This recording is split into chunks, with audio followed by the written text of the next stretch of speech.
बिस्मिल्लाहिर्रहमानिर्रहीम। इय्याका नअबुदु व इय्याका नस्तईन। मेरे पाकिस्तानियों, मैं आज अपनी सारी कौम को समझाना चाहता हूँ कि क्यों हम इस जगह पे पहुँच गए कि हम जेल भरो तहरीक का आगाज़ करना चाहते हैं। इसकी क्या वजह है? देखिए, सारी दुनिया में कौमें किसी कानून के तहत चलती हैं। कानून क्या होता है? वो आइन फैसला करता है कि क्या कानून में जायज़ है और कौन सी चीज़ नाजायज़ है। जब से ये इम्पोर्टेड हुकूमत आई है, इस मुल्क के आइन और कानून की धज्जियाँ उड़ाई गई हैं। हालात ये हैं कि अदालतों की भी बातें, उनके अहकामात ना पुलिस सुनती है, ना ये रियासत सुनती है। मैं आपको मिसाल देता हूँ कि अभी हाल ही में जब ये इम्पोर्टेड हुकूमत भाग रही थी इस्लामाबाद के लोकल गवर्नमेंट इलेक्शन से, तो अदालत ने कहा कि फौरी तौर पे डेट दो, बल्कि उन्होंने तो कहा कि 48 घंटे में करवाओ। अभी तक कोई महीना होने लगा है तकरीबन, अभी तक इलेक्शंस नहीं हुए। उसके अलावा जिस तरह फंडामेंटल राइट्स, जो बुनियादी हकूक़, जो हमारा आइन हमें हमारे बुनियादी हकूक़ की हिफाजत करता है, हालात ये हैं कि लोगों को उठाया जाता है। कितने लोगों को, सोशल मीडिया के लोगों को उठाया गया, उनको तशद्दुद किया गया उनके ऊपर, सिर्फ इसलिए कि उनकी कोई ट्वीट थी, उसके ऊपर उठाया गया, तशद्दुद किया गया। अभी तक कई ऐसे लोग हैं जिन्होंने जिस तरह का तशद्दुद किया गया, अभी तक उनका ज़हनी तवाज़ुन ठीक नहीं हुआ। आज़म स्वाति, कौन सा आइन, कौन सा कानून इजाज़त देता है कि एक ट्वीट के ऊपर नंगा करके उसके ऊपर तशद्दुद किया जाए, और फिर जब वो फिर से उसको जेल में डाला जाता है और फिर उसको कोई 30 उसके ऊपर FIR कोई बलूचिस्तान सिंध में की जाती है। शेख रशीद, आइन उसको अदालत उसको ज़मानत देती है, उसके बावजूद उसको उठा के ले जाते हैं और उसके ऊपर केसेस सिंध और बलूचिस्तान में कर देते हैं। फवाद चौधरी, अदालत 4 दफ़ा कहती है IG को कि पेश करो फवाद चौधरी को अदालत में, और वो उसको इस्लामाबाद ले जाते हैं। तो ये तो मैं थोड़ी मिसालें दे रहा हूँ। जो शहबाज गिल से हुआ, कस्टोडियल टॉर्चर, तशद्दुद, ये पाकिस्तान के कानून के ख़िलाफ़ है। तशद्दुद भी हुआ और उसको कोई रिलीफ नहीं मिली, और फिर डराया धमकाया गया और केसेस किए गए। पुरअमन एहतजाज हमारा था 25 मई को, उसके ऊपर जो जुल्म किया गया, कौन सा कानून और आइन एक जमहूरियत में इजाज़त देता है कि पुरअमन एहतजाज के ऊपर तशद्दुद करो? इन्होंने 3-3 धरने हमारे अगेंस्ट दिए और लॉन्ग मार्चेस की। किसके ऊपर हमने कोई सख्ती की?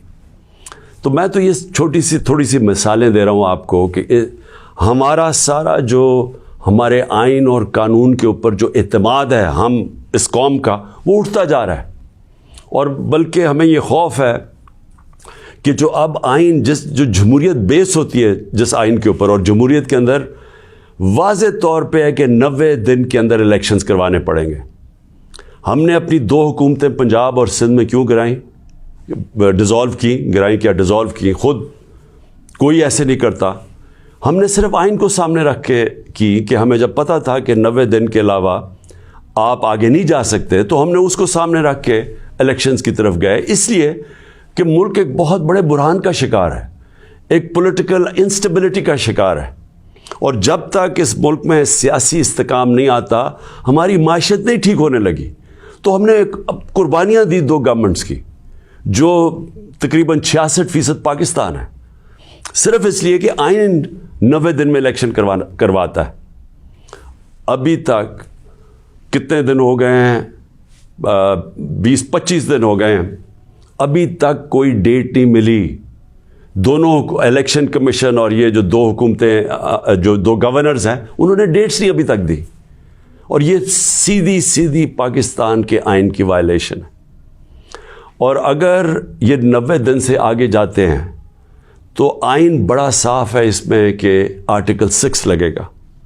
ये सारी कौम अब देख रही है पाकिस्तान की अदालतों की तरफ, और मैं ये वाज़ेह करना चाहता हूँ, ये वो पाकिस्तान में वक्त आ गया जो जस्टिस मुनीर मोमेंट हम कहते हैं, कि एक दफ़ा डॉक्ट्रिन ऑफ नेसेसिटी के तहत हमारी जो इस कौम का डाउन स्लाइड शुरू हुआ है, जो निचला सफ़र शुरू हुआ है, वो जो फैसला था کہ ڈاکٹرن آف نیسیسٹی کے تحت آئین کو پیچھے ہٹا کے ہم نے طاقت کے ساتھ ہماری عدالتیں گئی. تو آج بھی وہی وقت ہے, سارا پاکستان دیکھ رہا ہے, ٹائم بدل چکا ہے. اگر یہ ہم نے دیکھا کہ اس سے آگے جاتے ہیں تو ہم نے یہ پلان کیا ہوا ہے کہ ہم نے اپنے آئین, اپنے ملک کے قانون کے رول آف لاء کے لیے, انصاف کے لیے ہم نے یہ جیل بھرو تحریک کا فیصلہ کیا, کیونکہ ہمیں کوئی نظر نہیں آ رہا کہ یہ جو وہ لوگ جن کی پر کرپشن کے کیسز, انٹرنیشنل انکشاف ہوتا ہے پینما کا, جس میں پتہ چلتا ہے کہ مریم نواز 4 مہنگے ترین لنڈن کی اپارٹمنٹس, جو کہ لنڈن کے سب سے مہنگے علاقے میں, اس پینما کے انکشاف میں پتہ چلتا ہے کہ اصل مالکہ ان کی مریم نواز تھی. اس کے بعد سارا ٹرائل ہوتا ہے, سزا ہوتی ہے. تو ان کے اوپر تو کوئی ایسا تشدد نہیں ہوا, ان کو تو جیل میں رائلٹیز کی طرح رکھا گیا. ان کے ذرا دیکھیں جیل میں کیسے جا رہے تھے. تو یہاں ٹویٹس کے اوپر تشدد کیا گیا. تو اس لیے 2 راستے ہمارے سامنے. ایک راستہ یہ ہے کہ ہم توڑ پھوڑ کریں, انتشار پھیلے گا ملک میں, سڑکیں بند کریں, پتھراؤ کریں, پہیا جام سٹرائک کریں. تو ملک کے تو آگے حالات وہ ہیں, پاکستان کی تاریخ میں معیشت ادھر تک نیچے نہیں پہنچی جو انہوں نے پہنچائی ہے, اور یہ ہم سب کو پتہ تھا ہونا ہی ہے. اور ہم نے جو اس وقت ان کے ہینڈلرز تھے ان کو واضح کر کے بتایا کہ اگر آپ نے سازش کر کے حکومت گرائی گئی, ان سے نہیں سنبھالی جائے گی, اور نہیں سنبھالی گئی. تو آج کبھی بھی اتنا بڑا اکنامک کرائسس نہیں آیا جو آج پاکستان میں ہے. کبھی عام لوگوں کی زندگی میں اس طرح کی مہنگائی نہیں آئی جو آج آئی ہے. جو بے روزگاری بڑھتی جا رہی ہے, ایک طرف مہنگائی بڑھ رہی ہے, بے روزگاری, تو ملک کے معاشی حالات تو بہت برے ہیں. تو ہم اس لیے اس کو سامنے رکھ کے, اور 26 سال کی سٹرگل میں کبھی بھی ہم نے انتشار کی پالیٹکس نہیں کی. لہٰذا یہ پرامن طریقے کا احتجاج ہے جیل بھرو تحریک. میں آج اپنے سارے کارکنوں کو, بلکہ میں تو پاکستانی عوام کو بھی یہ کہتا ہوں کہ یہ اس وقت آپ پالیٹکس نہیں کر رہے ہیں, آپ اپنے ملک کے لیے جہاد لڑ رہے ہیں, حقیقی آزادی کی جنگ لڑ رہے ہیں. میں آج آپ سب کو کہوں گا کہ میرے اپنے کارکنوں کو کہ جو ہمارے ضلعی صدر ہیں, ڈسٹرکٹ پریزیڈنٹس جو ہیں, ان کے اوپر رجسٹریشن شروع کریں کہ جنہوں نے ہم پہلے ہر پاکستان کے شہر میں ہم جیل بھرو تحریک شروع کریں گے. تو پہلے میں چاہتا ہوں کہ والنٹیئرز اپنی رجسٹریشن کریں, اور اس کے بعد میں پھر آپ کو ڈیٹ دوں گا کس دن ہم نے جیل بھرو تحریک کا آغاز کرنا ہے, اور اس کی چند دنوں کے اندر ہوگی. اور اس لیے میں چاہتا ہوں کہ جلدی جلدی آپ اپنی آپ جو رضاکار ہیں وہ سامنے آئیں.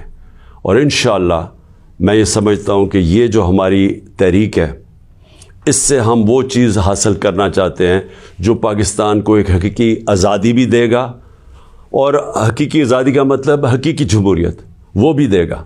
اور وہ انشاءاللہ وہی ایک پاکستان کو ایک وہ جمہوریت جدھر رول آف لاء ہے, جدھر قانون کی حکمرانی ہے, وہی پاکستان کو اس دلدل سے نکالے گا.